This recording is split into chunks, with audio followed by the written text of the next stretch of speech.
Assalamualaikum warahmatullahi wabarakatuh. Saya Maulida Syedesna ini. Pada kesempatan kali ini, saya akan mempresentasikan hasil review jurnal internasional pada mata kuliah review jurnal internasional. Pada artikel yang pertama dengan judul Enhancement of Creative Thinking Skill Using a Cognitive-Based Creativity Training dengan nama jurnal Journal of Cognitive Engagement dengan penulis Simon M. Ritter dan Neil Mostert tahun 2017. Adapun teori-teori penting, yaitu kreativitas adalah keterampilan yang harus dimiliki dalam semua disiplin ilmu dan di semua intelektual dan bidang sosial. Pengertian tersebut dikemukakan oleh Biro Pendidikan Internasional UNESCO tahun 2014. Selanjutnya, tujuan penelitian ini adalah untuk mengembangkan dan menguji secara ilmiah pelatihan kreativitas yang mengantisipasi kebutuhan tersebut, dan beberapa persyaratan telah ditentukan untuk pelatihan tersebut. Metodologi pada penelitian ini yaitu menggunakan metode penelitian kuantitatif. Selanjutnya, pada ukuran sampel dan populasi, yaitu sebanyak 32 dengan 20 perempuan peserta berusia antara 18 tahun sampai 34 tahun, memberikan persetujuan tertulis untuk berpartisipasi dalam penelitian yang dilakukan sesuai dengan prinsip-prinsip Dewan Peninjau Kelembagaan dan prinsip-prinsip yang diungkapkan dalam Deklarasi Helsinki. Selanjutnya pada teknik analisis data. Nah, efektivitas keseluruhan pelatihan diperiksa dengan menggunakan desain dalam subjek dengan kinerja kreatif pra-posting sebagai variabel dependen. Lalu teknik yang diterapkan di pelatihan kreativitas dijelaskan dalam bagian teknik pelatihan B. Pengukuran kinerja materi iklan dijelaskan di bagian B ukuran kinerja materi iklan, dan prosedur dijelaskan di bagian prosedur B. Nah, adapun hasil penelitian.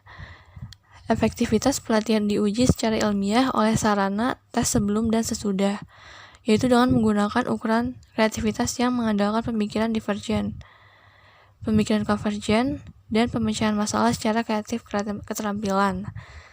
Lalu ANOVA dilakukan pada rata-rata peringkat kreativitas yang dihasilkan dalam out dengan pelatihan pre-post sebagai variabel dalam subjek dan urutan tugas sebagai variabel antara subjek. Nah, indikator instrumen penilaian ini tidak dijelaskan. Lalu adapun saran dan komentar, yaitu kekurangan pada penelitian ini itu tidak terdapat indikator instrumen penelitian dan tidak disebutkan gap-nya.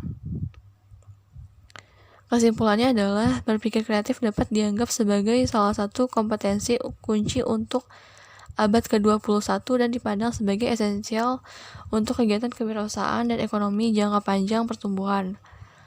Jika tujuannya adalah untuk melatih kreasi keterampilan berpikir, perlu program pelatihan kreativitas yang efektif untuk dikembangkan dan berhasil diimplementasikan.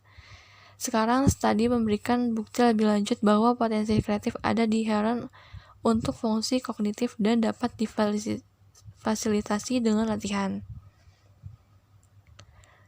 Selanjutnya pada artikel yang kedua dengan judul Describing Collective Creative Acts in Mathematical Problem Solving Environment dengan nama jurnal yaitu Journal of Mathematical Behavior dengan penulis Ayman Al-Jarrah tahun 2020. Nah, teori-teori penting pada penelitian ini yaitu pada Komite Penasihat Nasional Pendidikan Kreatif dan Budaya atau NACE tahun 1999 mendefinisikan kreativitas sebagai aktivitas imajinatif yang dibuat sedemikian rupa sehingga menghasilkan hasil yang asli dan bernilai. Lalu Runcho dan Jagger tahun 2012 menegaskan bahwa semua definisi kreativitas yang diterima secara luas memerlukan dua kriteria, yaitu orisinalitas dan efektivitas. Nah, tujuan pada penelitian ini yaitu melaporkan sebuah studi tentang hakikat kreativitas kolektif dalam pembelajaran matematika pengaturan. Lalu metodologi pada penelitian ini berbasis desain atau DBR, yaitu Design Based Research Collective.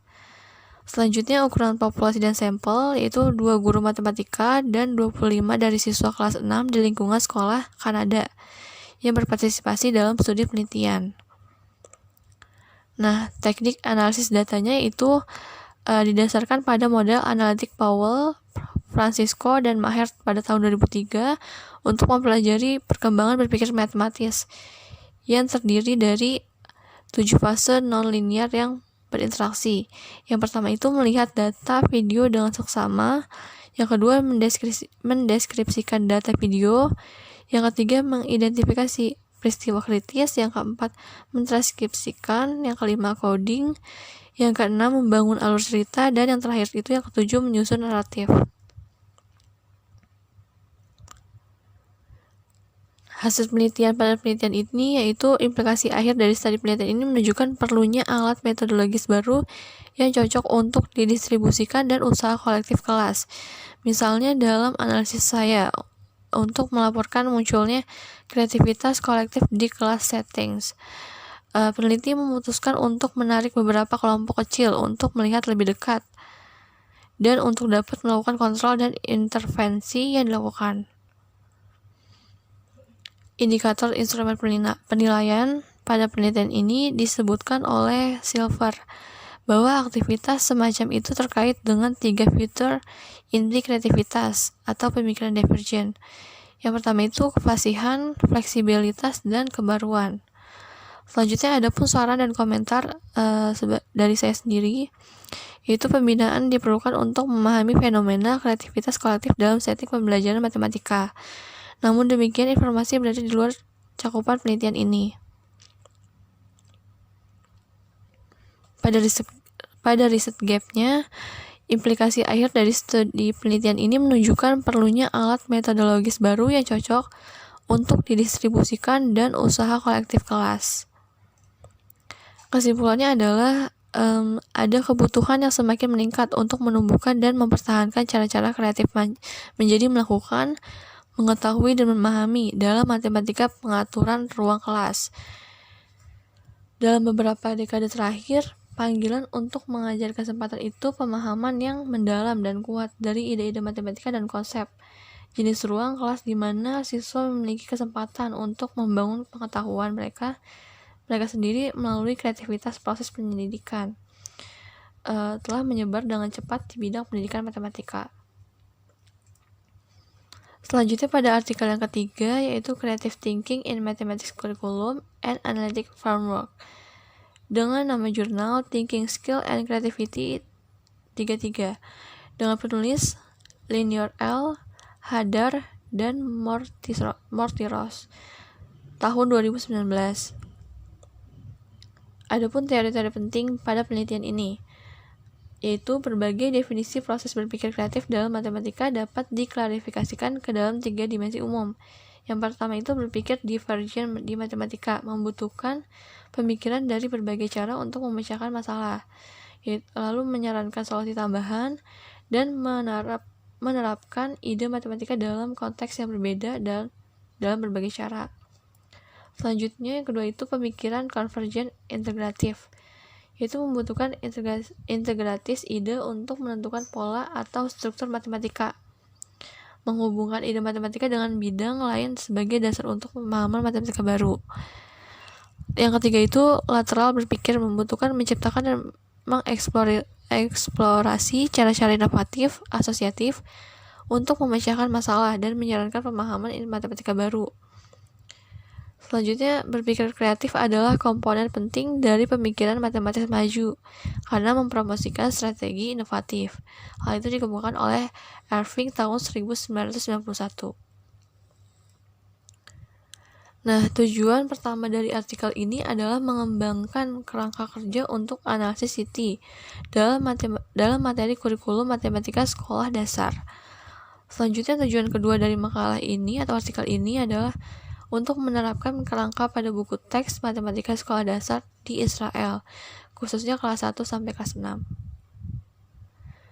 Penelitian ini menggunakan metode penelitian kualitatif, dan sampel pada penelitian ini yaitu sekolah dasar di Israel. Teknik analisis data.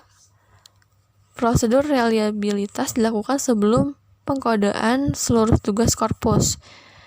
Peneliti dulu software statistik SPSS untuk memilih 120 tugas secara acak. Sampel ini termasuk tugas-tugas dari ke-9 kategori, serta tugas-tugas itu tidak membahas salah satu kategori. Kedua, peneliti memberi kode untuk masing-masing tugas ini. Dari 120 tugas tersebut, software SPSS dilakukan secara acak, membangun 9 set kombinasi yang masing-masing terdiri dari 10 tugas. 9 penilai, yaitu 5 guru matematika, 1 supervisor matematika, dan 2 profesor pendidikan matematika. Masing-masing itu ditugaskan 1 set kombinasi dan kode tugas sesuai dengan kerangka. Hasil penelitian ini ada 3. Yang pertama itu gambaran umum dan tipe kategori di seluruh dan dalam kelas dan tingkat tugas. Nah, kategori paling menonjol ini di seluruh tingkat kelas menggunakan prosedur matematika untuk memecahkan masalah dari konteks lain juga lebih menonjol dalam tugas tantangan, yaitu 14,8% tugas tantangan dengan banyak 54 daripada tugas biasa, yaitu 8,3% sebanyak 491. Yang kedua itu kompleksitas kategori di seluruh dan di dalam kelas dan tingkat tugas. Nah, temuan ini menunjukkan kurangnya pemikiran yang disengaja tentang peluang Siti yang berbeda dalam tugas, baik untuk kelas atau tingkat tugas. Hasil yang terakhir itu jenis dan kompleksitas tema di seluruh dan dalam kelas dan tingkat tugas. Nah, analisis kompleksitas tema dalam kelas dan tingkat tugas menunjukkan 53% dengan banyak 17, lalu tugas yang membutuhkan 2 tema muncul kelas 1 itu 9,4% dengan banyak 3 di kelas 2. Selanjutnya 12,5% sebanyak 4 di kelas 3, 9,4% dengan sebanyak 3 di kelas 4, lalu 12,5% sebanyak 5 di kelas 5, dan 3,1% sebanyak 1 di kelas 6. Selanjutnya 84,4% dari tugas ini, yaitu sebanyak 27, adalah tugas biasa, dan 15,6% sebanyak 5 adalah tugas tantangan. Selanjutnya indikator instrumen penilaian. Guilford tahun 1967 membagi kreativitas menjadi 9 konstruksi. Yang pertama itu kefasihan, kedua fleksibilitas, ketiga kebaruan, keempat sintetis, kelima analisis, keenam reorganisasi, ketujuh kompleksitas, dan yang kedelapan adalah elaborasi. Selanjutnya ada pun saran dan komentar.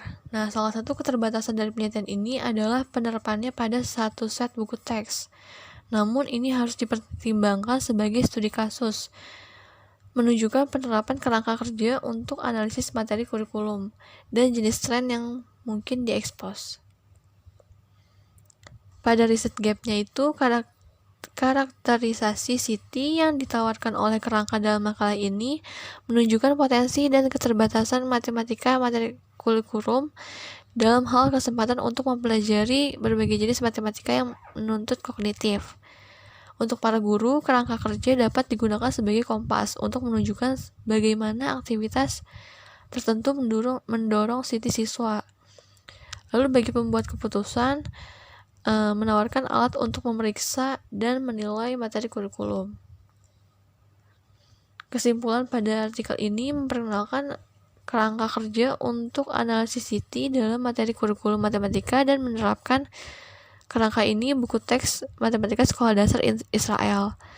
Penerapan kerangka analisis buku teks matematika melayani 2 tujuan. Yang pertama itu memberikan validasi untuk penerapan kerangka kerja untuk analisis tugas matematika. Dan yang kedua, mengungkapkan terbuka atau persepsi tersembunyi tentang Siti di buku teks matematika sekolah dasar. Pada gilirannya dapat sangat mempengaruhi kesempatan siswa untuk belajar matematik. Selanjutnya pada artikel yang keempat dengan judul Promoting Children Creative Thinking Through Reading and Writing in a Cooperative Learning Classroom dengan nama jurnal Thinking Skill and Creativity nomor 36. dengan penulis Rafael Iban Segundo Marcosa, Veronica Lopez Farandes, Maria Teresa Daza Gonzaleza, dan Jessica Philip Silver pada tahun 2020. Teori-teori penting pada penelitian ini.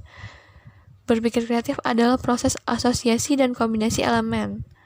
Kemampuan untuk melihat, memahami, dan menghasilkan yang baru, ide dari suatu masalah dan mengirimkan hasil yang melekat dalam sifat generatif dan adaptif dari pemikiran manusia. Selanjutnya, pemikiran konvergen adalah proses analitis di mana informasi diatur dalam cara logis tertentu untuk memberikan solusi tegas untuk suatu masalah. Tujuan penelitian ini ada dua. Yang pertama ada tujuan utama dari penelitian ini adalah untuk menyelidiki apakah berpikir kreatif siswa dapat ditingkatkan melalui struktur program kegiatan membaca dan menulis berdasarkan kurikulum pendidikan dan dilaksanakan dalam kelas melalui CL. Selanjutnya tujuan sekundernya adalah untuk menguji kemungkinan korelasi antara peningkatan dalam pemikiran kreatif dan kinerja akademis. Kinerja diukur dengan IPK. Metodologi pada penelitian ini menggunakan metode penelitian kuantitatif dengan desain kuasi eksperimental, pretest atau post-test. Selanjutnya, ukuran populasi dan sampel, yaitu 60 siswa kelas 5 dari sekolah dasar di selatan Spanyol berpartisipasi selama 2 bulan. Setengah menerima membaca dan kegiatan menulis di kelas pembelajaran kooperatif, sebanyak 30 siswa, lalu setengah menerima program membaca dan menulis standar kelas 5, yaitu sebanyak 30 siswa. Teknik analisis data.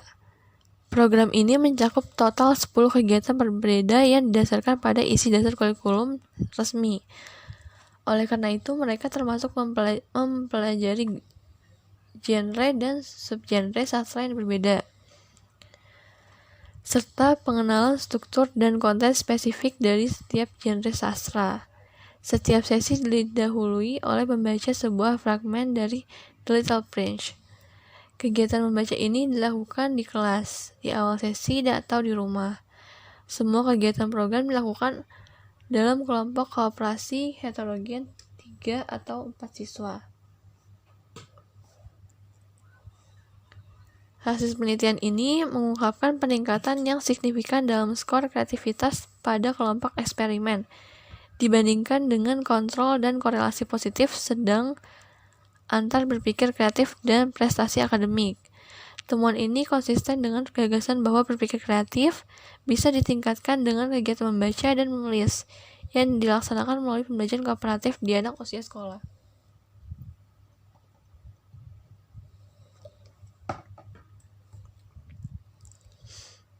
Indikator instrumen penilaian ini tidak dijelaskan. Pada saran dan komentar, kekurangan pada penelitian ini adalah tidak terdapat indikator instrumen penilaian dan tidak disebutkan gap-nya.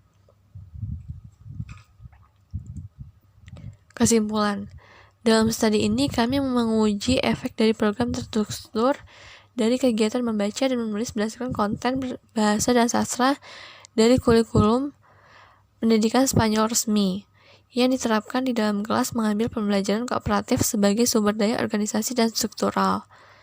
Hasil kami menunjukkan bahwa peningkatan pada kreates secara signifikan lebih besar di CL kelompok dibandingkan dengan kelompok SL, menunjukkan bahwa intervensi berdampak pada berpikir kreatif.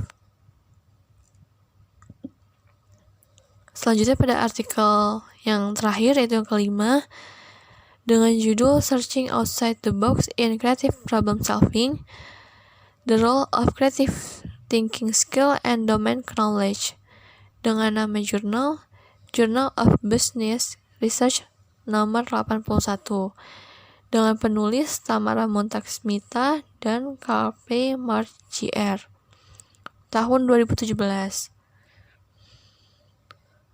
Teori-teori penting pada penelitian ini. Penelitian kreativitas tampaknya terbagi menjadi setidaknya 2 bidang. Penelitian yang menguji generasi ide sebagai variabel dependen, dan penelitian memeriksa hasil kreatif dan produk sebagai variabel dependen. Konstruksi ini secara teoritis yang berbeda tetapi berhubungan secara kasual. Menurut AC, teori kreativitas komponen orang mengambil ide-ide yang baru seperti yang dihasilkan selama brainstorming dan mengevaluasi, merevisi, dan menyempurnakannya untuk mengembangkan produk atau solusi. Tujuan penelitian ini, studi ini memberikan bukti tentang seberapa faktual secara langsung relevan untuk mengembangkan solusi kreatif versus rentang informasi dapat digunakan untuk memancing munculnya ide dan hasil kreatif yang efektif. Penelitian ini menggunakan metode penelitian kuantitatif.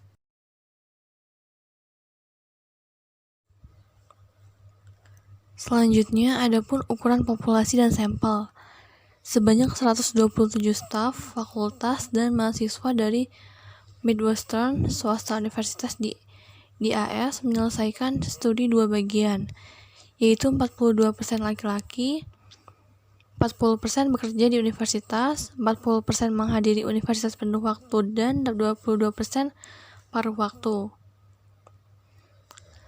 Teknik analisis data pada penelitian ini, desainnya adalah informasi faktual X rentang dalam formasi dan percobaan antar subjek. Partisipasi terjadi dalam 2 sesi online menggunakan perangkat lunak survei kuartil. Dalam sesi pertama, peserta SIPANS mengisi informasi demografis dan menyelesaikan domain ukuran, pengetahuan, dan tugas berpikir kreatif standar. Selanjutnya pada sesi kedua, kira-kira terjadi 1 hari setelah sesi pertama, yaitu tautan untuk sesi kedua dikirim melalui email peserta 24 jam setelah sesi pertama. Peserta secara acak sebagai masuk ke salah satu dari 4 ketentuan saat menyelesaikan tugas kreatif. Hasil penelitian ini menunjukkan bahwa pengaruh jenis informasi dimoderatori oleh keterampilan berpikir kreatif peserta dan pengetahuan domain.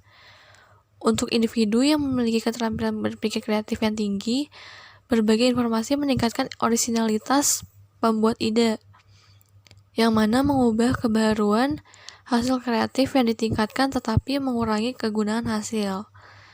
Secara keseluruhan, menyajikan informasi selama ide generasi dapat meningkatkan efektivitas secara hasil kreatif. Manajer harus berhati-hati menyajikan yang sesuai informasi pada waktu yang tepat. Indikator instrumen penilaian. Menurut Silver, berpikir kreatif terdapat 3 fitur inti, yaitu kefasihan, fleksibilitas, dan kebaruan. Selanjutnya, penelitian ini tidak disebutkan gap. Kesimpulan pada penelitian ini, temuan penelitian ini memiliki 2 implikasi penelitian tambahan. Yang pertama, deformasi tampaknya mempengaruhi subkriteria yang berbeda dari hasil kreatif berbeda. Selanjutnya, orisinalitas generasi ide tampaknya memiliki upaya berlawanan. Yang kedua itu, meskipun kami berfokus pada efek informasi melalui ide generasi, evaluasi ide dan definisi masalah adalah kunci lain Havers dalam proses kreatif.